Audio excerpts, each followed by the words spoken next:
Hello, Stephen Cruz here again for another week's mortgage Q&A. I'm really excited to be here and checking to see if there are any questions from the audience here in Facebook, and I don't see any new questions, but I did have a topic that I wanted to talk about. I talked about last week about purchase Canadian home customization plan, or some people call it purchase with renovations or purchase improvements, and how that worked.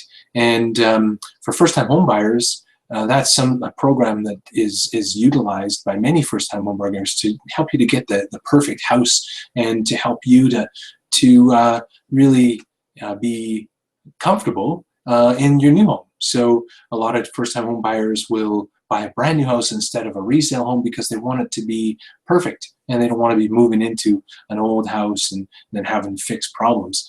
But if you've ever watched that show Income Properties or the Property Brothers or shows like that, you can see people will renovate the homes before they move in, and then they'll have a revenue suite in the basement, or they'll just have the perfect home that they want to live in. And so it is very possible to do that. You don't have to have a whole ton of money to be able to take advantage of that. So make sure you watch last week's episode so you can see how all of that works.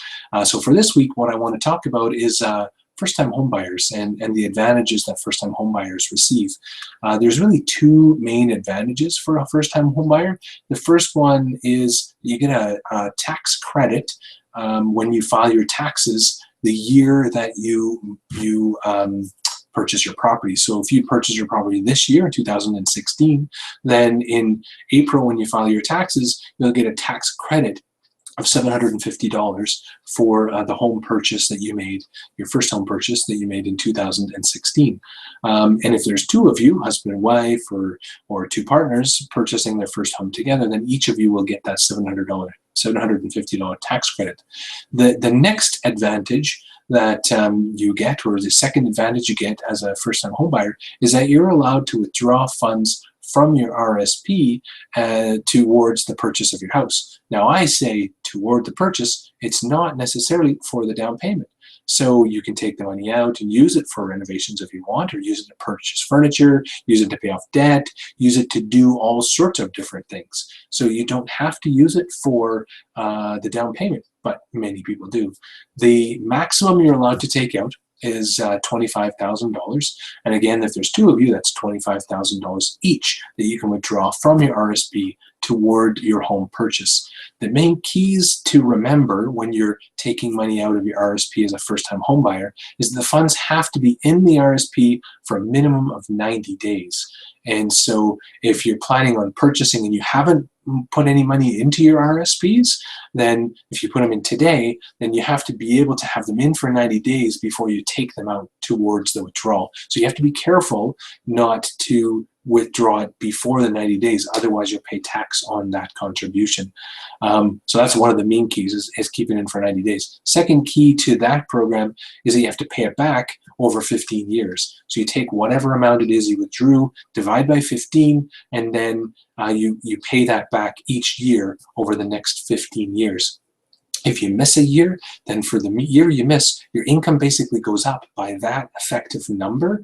And so let's say you are a first-time home buyer, you would draw $15,000 as a first-time home buyer toward the purchase of your house. And then 3 or 4 years down the road, you don't deposit the $1,000 back into the RSP that's owed. So in that case, what happens is your income goes up by $1,000, and you pay income tax that year as if your income is $1,000 higher.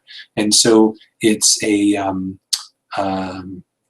advantage to you to pay it back, but also if you have a low income year, then you may not want to put it back and you'll just have a small tax bill. So you want to work with your accountant or your tax planner to make sure that you are taking advantage of all of the possible tax reductions you get down the road.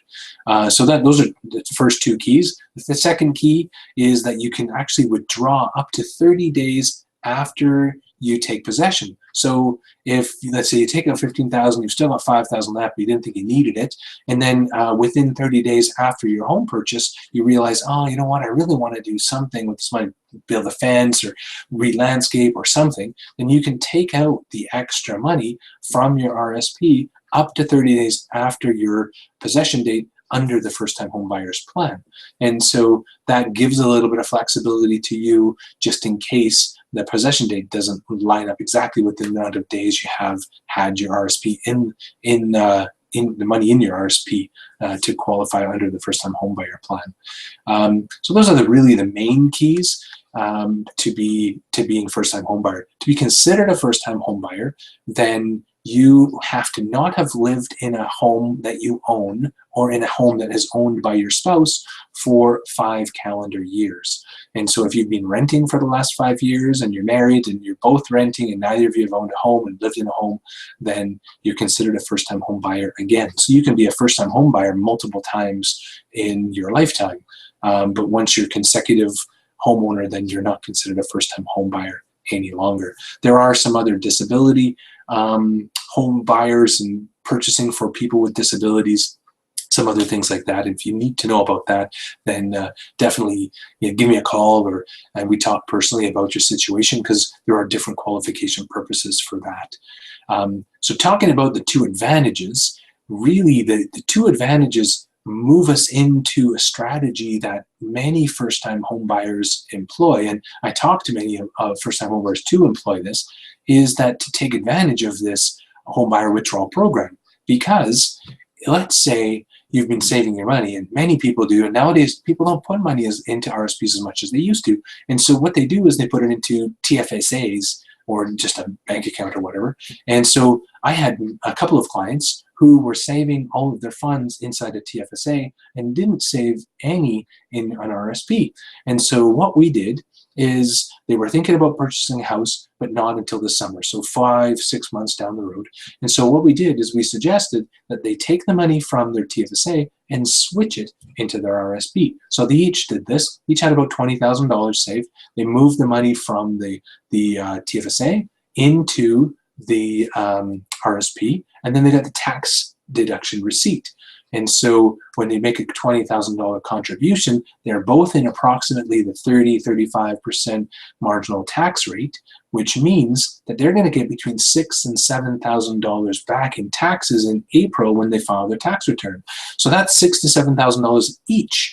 So when they purchase their home in the summer, they will withdraw the money from the RSP. So their money was in a TFSA, it moves over to the RSP, and then it comes out of the RSP without any tax implications when they purchase the house, as long as it's been in the RSP for 90 days.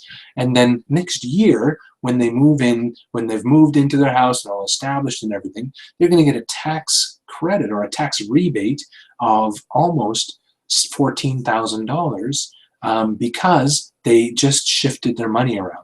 And where else can you get a return on investment like that? Like I said, 30% return on investment without doing much but switching your money from place to place. Now, they do have to put it back in. They do have to build up those RSPs. But if they wanted to, they'll just pay a little bit of tax every year if they don't contribute. And again, that's something they want to evaluate over the future. But it's a great return on investment. And this strategy is ideal for purchasers who are purchasing in the fall, in the spring, and who want to purchase a house but haven't quite saved enough down payment yet. So let's say you've saved $10,000, but you don't quite have the 15 or the 20 that you need, and you've got 6 months to save, but you don't think you'll be able to save that much in that time. Well, if you take your $20,000, you put it into your RSP, when you file your tax return, if you're at a 30-35% marginal tax rate, you're going to get $3,000, $3,500 back. So suddenly your $10,000 increases up to $13,000. So you're so much closer to that goal of $15,000 or $17,000 than you would have been had you not done the program. So it's a really great strategy. I talk to so many clients about it, and as long as you come early and we talk about what you're doing before you finally found your house, and we have some time to strategize and organize, then you can really take advantage of the programs that are available to you, and definitely and make some extra money that you wouldn't have necessarily made before. Now, when I say you get a rebate, what effectively happens when you contribute to your RSP is that, and I want to be clear, I don't want anyone to say, hey, you said I'm going to get a rebate. So what happens is that if you're an employee working for an employer, and let's say you make $60,000 a year, so you're an employee and you're making $5,000 a month before taxes, and so your employer is taking off a little bit of tax from your paycheck, every single paycheck, and they're taking off the tax calculation based upon what they assume your annual income is going to be. So if they assume you're going to make $60,000, then you'll get taken enough tax so that you won't have to pay too much, if any, in April next year when you file your tax return, because it's much easier to have it come off every pay than it is for you to save it up at the end of the year and then have to make the contribution. So your employer does this for you. And so at the end of the year, when you file your tax return, you've made $60,000. If you contribute $10,000 to your RSPs, what the $10,000 contribution does is it reduces your income from 60 to 50. So they take the 60,000 of income you earn, they subtract the RSP money you contributed, and that means you're going to get taxed on 50,000 instead of 60,000. Now your employers will be taking funds around the year as if you're making 60, not as if you're making 50.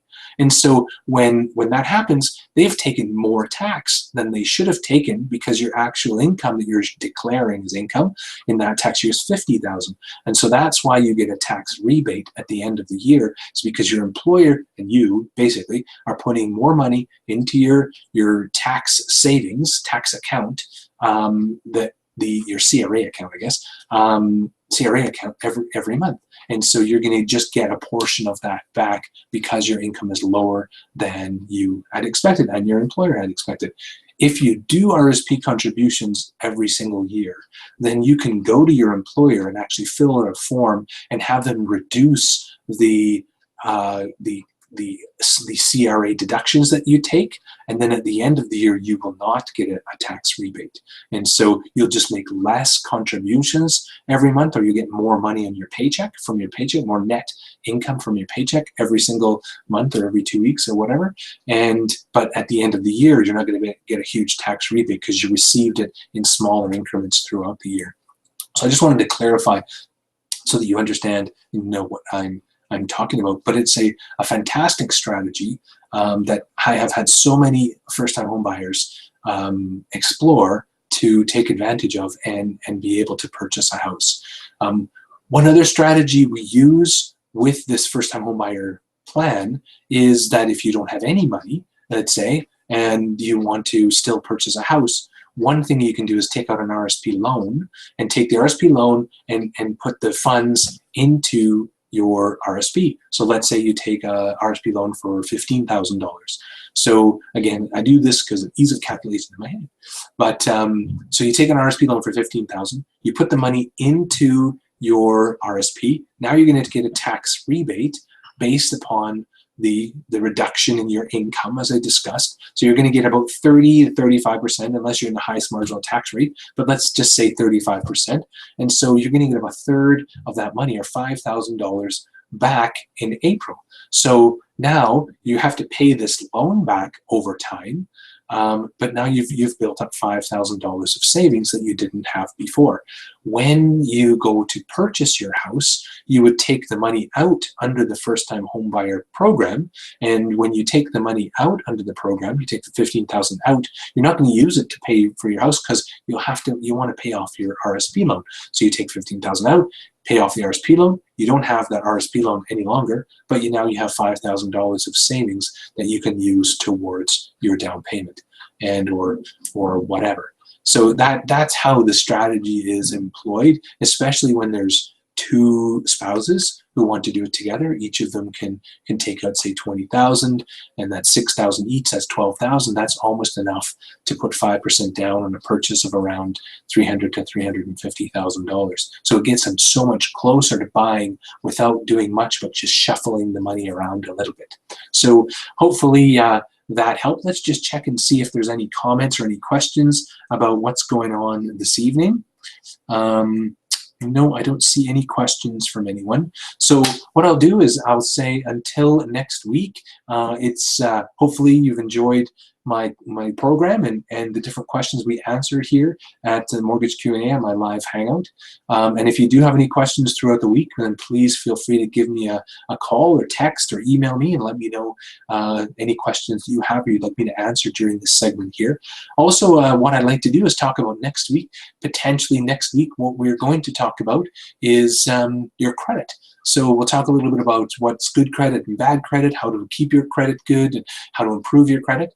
And that's something that lots of people ask about and talk about all the time when we're chatting. So we'll talk about credit next week and how you can improve it or keep it good, or what's important with your credit. So until next week, again, I'm really excited to be here. I just love doing these, and I'm really happy to answer any questions that you have. Have a great week, and we'll talk to you in 7 days from now, same time, same place.